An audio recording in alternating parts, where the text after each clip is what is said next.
शाह ने 3 भारतीयों की हत्या की है। राहुल गांधी ने सेंटर पार्क जो है विरोध कराया। स्टेट में आपका क्या प्लान है, जिले में क्या प्लान है उसका विरोध करने का? जी बताइए।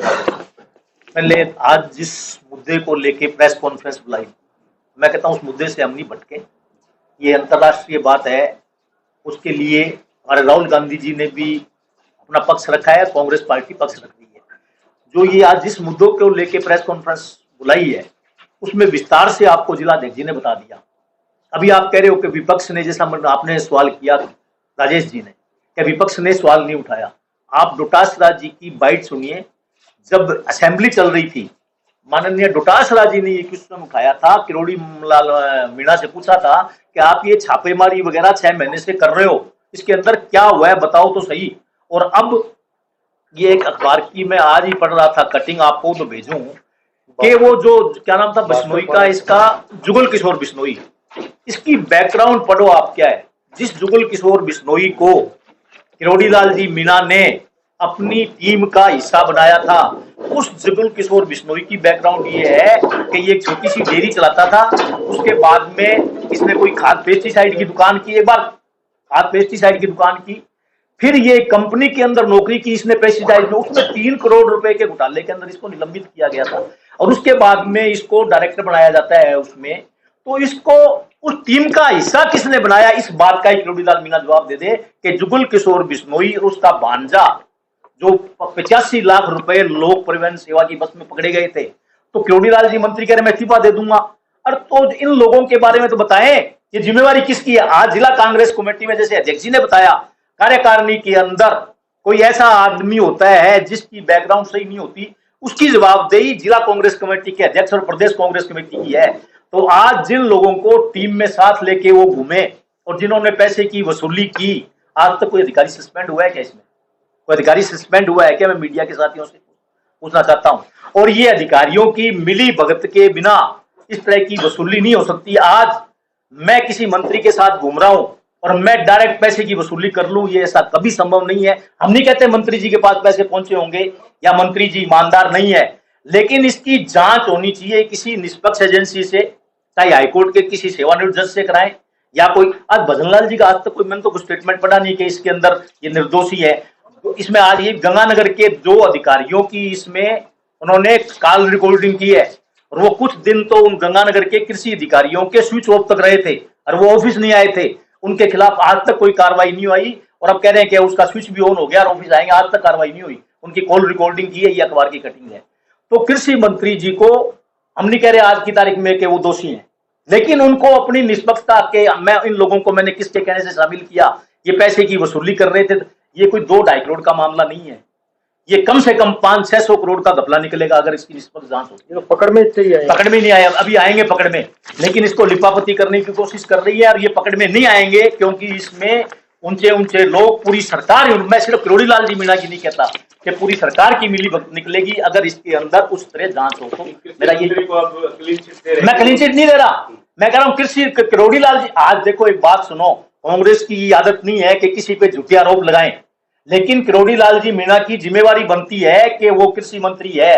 मैं क्लीन चिट नहीं दे रहा, मैंने कहा अगर वो निर्दोष है, वो कह रहे हैं कि मैं निर्दोष हूं, इस्तीफा दे दूंगा, तो हम किरोड़ी लाल जी मीणा से मांग करते हैं कि वो जांच कराएं और भजनलाल जी जो है किसी उच्च स्तरीय निष्पक्ष एजेंसी से जांच कराएं। दूध का दूध पान, मतलब व्यापारियों को परेशान करने के अलावा इस छापों में कुछ भी काम नहीं हुआ। छोटे व्यापारियों को परेशान किया गया, उनके साथ इनजस्टिस किया गया, कितने पैसे का कलेक्शन हुआ पता नहीं, किसानों को क्या राहत मिली बताओ। किरोड़ी लाल जी मीणा जो छापामारी करके गए, किसानों को क्या राहत मिली बताओ, कितनी फैक्ट्रियों के खिलाफ कार्रवाई की। जितने भी मामले होते हैं, बड़े अधिकारी होते हैं, तो उसमें छोटा अधिकारी पकड़ा जाता है, नहीं तो वो अधिकारी नहीं होता। आपकी बात से मिली होगा तो उसी की। तो मैं वो क्या कह रहा हूँ, आपकी बात, आप मेरी बात को डिटो कर रहे हो। मैं कह रहा हूँ इसके अंदर उनकी, मैं आप मेरी बात को डिटो कर रहे हो। मैं यही कह रहा हूँ कि इसमें सिर्फ जुगल किशोर बिश्नोई या जो पकड़े गए वो दोषी नहीं है, इसमें नीचे से लेके ऊपर तक अगर निष्पक्ष जांच होगी तो उच्च अधिकारी भी दोषी पाए जाएंगे, क्योंकि इनकी सह के बिना कुछ भी नहीं हो सकता। अच्छा, आपका इशारा ये है कि जो बड़े अधिकारी हैं छापेमारी की, फिर उनके रेट बढ़ गए रिश्वत लेने। मैं ये कुछ नहीं कहता, ये तो आप अपना आकलन करता रहो, मीडिया वाले आकलन करते रहे, रेट बढ़े कि नहीं बढ़े। हमारी मांग कांग्रेस पार्टी की है कि इसके अंदर निष्पक्ष जांच हो और जनता के सामने कितने पैसे इकट्ठे हुए नहीं, मतलब छापेमारी के अंदर सिर्फ परेशान किया, कितने लोगों के खिलाफ कार्रवाई हुई बताओ। आए छापेमारी करके चले गए, कोई कार्रवाई नहीं। इसके पीछे इसका मतलब तो कांग्रेस इसका मतलब तो मीडिया ही समझती होगी। इस मामले को कहां तक लेकर जाए? कहां तक? मैं तो कहूं असेंबली के अंदर हमारे डोटास राजी से मैंने पहले उठा चुके इस मामले को कि ये छापेमारी करके आए हैं, आपने कोई कार्रवाई नहीं की, बताओ। और आगे भी प्रदेश कांग्रेस कमेटी जो निर्देश देगी और जिला अध्यक्ष जी जो निर्देश देके उसके अनुसार आगे हम इस लड़ाई को आखिर तक लड़ेंगे और अंजाम तक पहुंचा के दिखाएंगे। नहीं, इसमें जिनसे उन्होंने पैसे कलेक्शन किए हैं वो भी फाल्टेड होंगे। अरे एक बात सुनो, वो बेचारा गरीब आदमी, छोटा व्यापारी, आज रिश्वत उसको धमका के डरा के उनसे पैसे, मैं कहता हूं करो ना उनके खिलाफ कार्रवाई। आपने उनके खिलाफ कार्रवाई करने की बजाय उनसे सिर्फ कलेक्शन किया है। अगर उनके खिलाफ कार्रवाई करते तो किसानों को भी राहत मिलती। छोटा व्यापारी आप कह रहे हो 80 लाख रुपए बरामद। हाँ तो 80 लाख पूरे राजस्थान से इकट्ठे किए हैं। मेरा निवेदन सुनो आप, और मैं तो कहता हूँ ना कार्रवाई करो ना उनके खिलाफ। आपने उनके खिलाफ कार्रवाई नहीं की, इसीलिए तो ये पैसे का कलेक्शन हुआ है। अगर उनके खिलाफ कार्रवाई करते तो किसानों को भी राहत मिलती और लोगों के सामने आइंदा से किसी व्यापारी की हिम्मत नहीं होती नकली पेस्टिसाइड या बीज बेचने। अच्छा, कांग्रेस लीडर जो है पानी के मामले में, पीएचडी विभाग के मामले में जो कार्रवाई हुई है, जो कार्रवाई हो रही है, उसको क्या मानते हैं आप? एक बात सुनो, हर मुद्दे पे जब संघर्ष, जब आंदोलन होता है, जैसा देखने लगता है 8 जून को, तो वो पूरी समस्याओं को लेकर आंदोलन होता है और आगे भी जब करेंगे। आज आप, मैं मीडिया के साथियों से जब आपने पानी की बात कही है, मैं कहता हूं आप लोग भी एक मीडिया जो लोकतंत्र का चौथा स्तंभ है, बिजली की आज हनुमानगढ़ के अंदर क्या हालत है, आप भी उस मुद्दे को उठाओ, कलेक्टर से बात करो, एससी से बात करो कि पिछले कल या परसों की बता रहे हैं कि वहां कल एक वो तार टूट गई, भगत सिंह चौक जो शहर का हार्ट है, पूरे दिन बिजली बंद रही। परसों रात को थोड़ी सी अंधेरी, थोड़ी सी बरसात आते ही यहाँ बिजली बंद कर दी जाती है। मैं पिछले साल की बात बताऊं आपको, हल्की सी बरसात आई, बिजली बंद कर दी। मैंने एससी साहब को फोन किया, मैंने कहा एससी साहब इसका मतलब जयपुर में तो कभी लाइट आएगी ही नहीं। भी आज आपने थोड़ी सी बूंदाबूंदी से लाइट बंद कर दी, जयपुर में तो इतनी भयंकर बरसात होती है तो जयपुर में तो लाइट आएगी नहीं कभी। आप हल्की सी अंधेरी आती है आप लाइट बंद कर देते हो, थोड़ी सी बूंदाबांदी होती है आप लाइट बंद कर देते हो।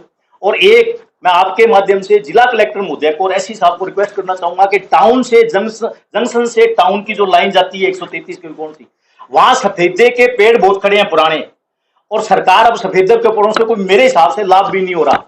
जब भी थोड़ी बहुत अंधेरी आती है और सफेदे के पेड़ गिरते हैं, तारों पे तार टूटती है, 10-10, 12-12 घंटे लाइट टाउन के अंदर कुछ एरिया में नहीं आती। तो मैं आपके माध्यम से और आप मीडिया के साथियों से निवेदन करूंगा कि आप कलेक्टर साहब और एससी साहब को कहो कि जंक्शन से टाउन जो 133 केवी की लाइन जाती है, जो सफेदे के पेड़ गिरते हैं और लाइट डिस्टर्ब होती है, डीएफओ डिपार्टमेंट से बात करके उन सफेदों को, पेड़ों को हटाया जाए और उनकी जगह और कोई दूसरे पेड़ लगाएं, ताकि उस पे ये लाइन रोज का फॉल्ट होता है, ये टाउन के अंदर रोज फॉल्ट होता है। स्थानीय मुद्दा वो तो रोज ही 200 कंप्लेंट कांग्रेस नहीं उठाएगी क्या? तो मैं हम तो उठाए रहे हैं। आपके मीडिया की भी एक जिम्मेवारी है कि कोई चीज दिखे। मैं मीडिया के लोगों से निवेदन कर रहा हूँ कि स्थानीय मुद्दे हम रोज उठाते हैं। आपके माध्यम से मैं स्थानीय मुद्दा हम उठा रहे हैं ना, आपके माध्यम से उठा रहे हैं। हम कलेक्टर एससी से मिलेंगे। दादरी जी बहुत बड़ी लापरवाही है, 60 लाख रुपए महीने की एफआरटी टीम उठा रही है। हाँ तो हम भी कलेक्टर एसपी साहब से पहले भी बात करिए, करेंगे। हाँ तो मैं कहता हूँ मीडिया के लोग भी लिखे। आपने आज मैं बताता हूँ, आप इस बात को मीडिया के लोग भी, आप लोकतंत्र के जिम्मेवार स्तंभ, चौथे स्तंभ हो, आप भी जो है इस मुद्दे को कलेक्टर एसपी और एससी के सामने उठाए, हम भी उठाएंगे। कांग्रेस ये सोच रही है कि जनता परेशान होकर फिर हमें जिता। हमने कब कहा कांग्रेस परेशान? आप ये आप अपना आकलन लगा रहे हो, आइए तो आपका आकलन है। शहर का मुद्दा, शहर का मुद्दा तो उठाते हैं, शहर का मुद्दा, और अब शहर का मुद्दा ही आपके प्रेस कॉन्फ्रेंस के माध्यम से उठाया। हनुमानगढ़ टाउन में लगातार 2 दिन से लाइट से बारिश की वजह से नुकसान हो रहा है। मैंने परसों भी बात की, कल भी एससी साहब से बात की, रात को ही जाके प्रेम नगर मोहल्ले के थे, 2 दिन से लाइट नहीं थी। खुद एएन साहब जाके आप अभी पूछ सकते हो, एएन साहब खुद गए फॉल्ट टीम को लेकर और लाइट रात को वहाँ पे चालू करवाई। आपकी ये बात बिल्कुल सही है। काफी लंबे समय से हनुमानगढ़ के जो आप मीडिया बंधु है, पत्रकार महोदय, आपका बहुत बहुत धन्यवाद, क्योंकि जब भी आपके क्षेत्र की कोई समस्या, कोई बात होती है, उसमें आप लोगों का बहुत बड़ा सहयोग रहता है। जैसे हमें किसी बात का जैसे हमें पता नहीं चलता, आप में से कुछ भाई बंधु है जो हमें फोन करके खुद बताते हैं, आप भी भाई साहब ये मुद्दा आप इसको उठाइए, और आपकी बात पे हम पूरी गौर भी कर। सरकार लाभ होगा लोगों को, अधिकारियों को, लेकिन जो पूरा काम करना चाहिए। नहीं भूपेंद्र जी, कांग्रेस सरकार ने जिस तरह से राहत दी थी शिविरों में, उस तरह से राहत दें। अच्छी बात है। अगर ये गवर्नमेंट अगर चाहती है सच्ची मन से लोगों की समस्या को हल करने का, पट्टा वितरण है, जो भी है काम, लोगों को लाभ देना चाहिए सर। मेरा सवाल है, अधिकारियों पट्टे इशू हो रहे हैं क्या, आपने सुना है क्या? अभी तो पहले ये दिखा दो, ये दिखा दो। अभी तो अभी एक दिन हुआ है, अभी तो एक दिन ही हुआ है, तो अभी उम्मीद है अभी होंगे पट्टे जारी, उम्मीद तो सभी को है। और अपने नेगेटिव बात क्यों करें, अपने पॉजिटिव सोचें कि होना चाहिए काम। मेरे कहने का मतलब है कि एक ही दिन हुआ है, अभी कुछ कहना गलत होगा। अभी हम उम्मीद है सभी को पट्टे जारी होने चाहिए। मैं पट्टा नहीं दिया, ये दो में से एक है। ये आपका यानी धन्यवाद है, आप में से किसी ने ये बात कहीं बताई है और ये बात छपी भी है, तो धन्यवाद आपका। और आपको ये मैं बात बता दूं, बीजेपी ने जो अभी ये पट्टे अभियान जो शुरू किए हैं जो तरीके से विपक्ष कहाँ नहीं कर रहा है, आप मेरे को ये बात बताइए, आपको विपक्ष कहाँ नहीं दिखाई दिया? हमने हमेशा सड़कों पे लड़ाई की है और अभी 2 दिन हुए हैं, आपको पूरे जहां भी इनके अभियान लगेंगे, शहरी क्षेत्रों से ग्रामीण क्षेत्र में हो, कांग्रेस पार्टी के हम सब कार्यकर्ता वहां जाएंगे और हमारे कार्यकर्ताओं की बात भी सुनेंगे।